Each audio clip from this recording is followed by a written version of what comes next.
Hello and welcome to a quick learning video on how to enter your time in your time report. I'm your Chief Operations Officer, Mike Moreno, and we'll be walking you through this fairly simple time reporting process.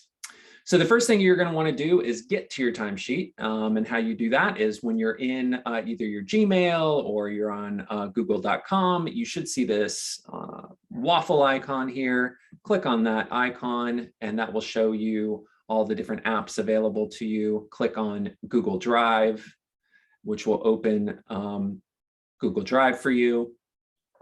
Once you're in Google Drive, you can see your suggested documents, which are your favorite documents. My time report is right here because I have noted it as a favorite, and so I'll show you how to do that. But for those of you that have not done that and need to find your timesheet, you can just start typing it into the search field, and it should pop up for you.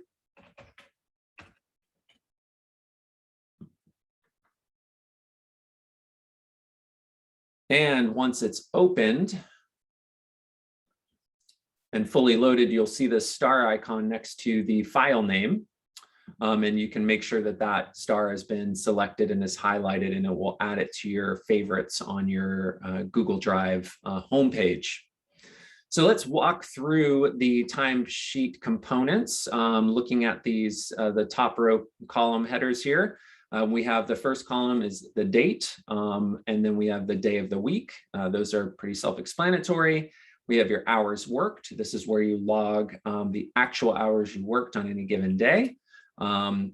You have a paid leave column here as well, which includes any holidays, sick leave, approved vacation time, and other paid time off.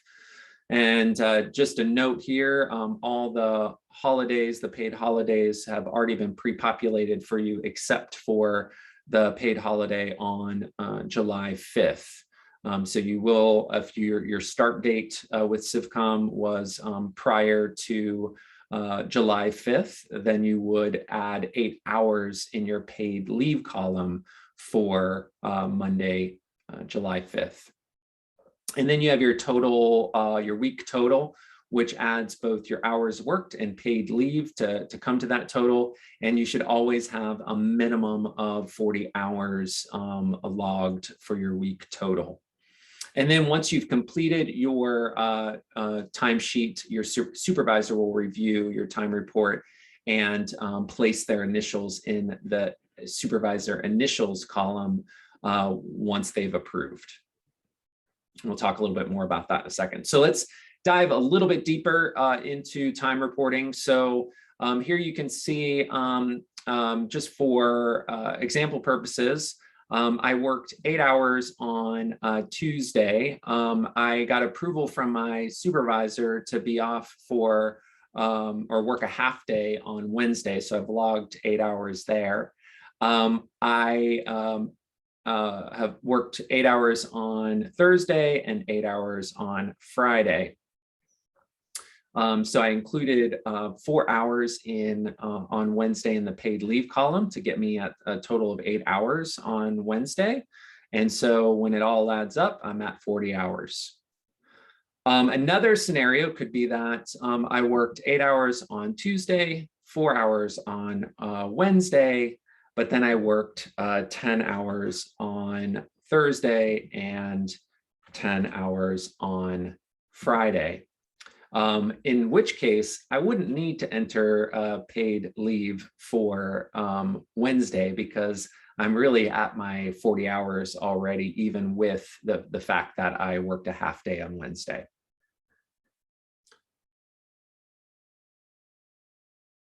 So once my timesheet is complete, I would then go over to the supervisor initials column. I would right click to open the menu and then select the option at the bottom for add comment.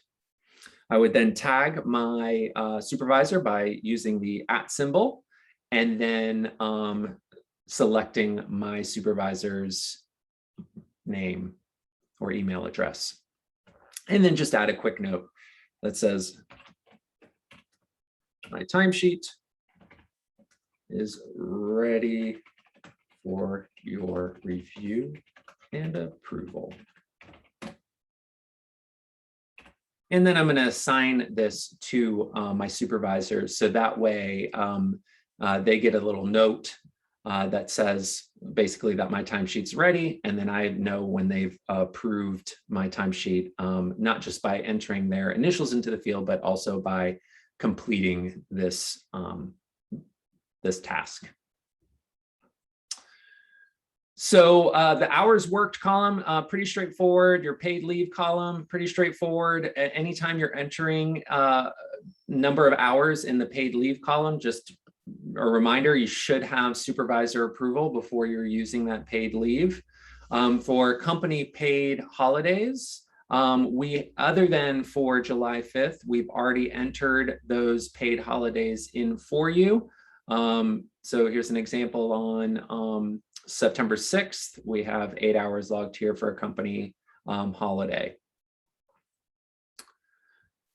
That's pretty much it when it comes to time reporting. It's pretty straightforward, pretty simple process. That said, you know, all questions are fair. And what I would encourage you to do is, if you have any questions or concerns about how to properly report your time on a given day or in a given week, please reach out to your direct supervisor or area director for guidance. And then, of course, I'm always here to assist as well. And you can reach me at mike@civcom.com. Thanks so much for listening to this quick training video on time reporting. And I hope it helps everybody get their time reported accurately. All right, take care.